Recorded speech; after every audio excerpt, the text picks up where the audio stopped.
Hey guys, welcome back to TechMan. Today, let me show you how to add service charge on Square. Adding a service charge on Square is simple and quick.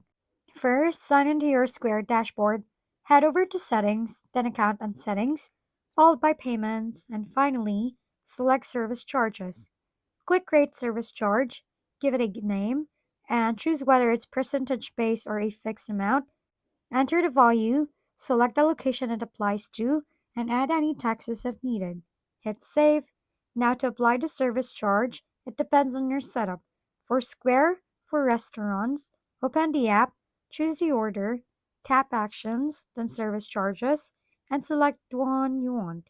For Square for retail, go to the checkout screen, hold down a tile, tap the Edit tile grid, under Add a Page, choose Action, check Service Charges, tap Done.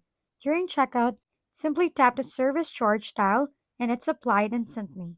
If we've been helpful, kindly give us a thumbs up and don't forget to hit the subscribe and bell button for more contents. For any questions and suggestions, comment down below.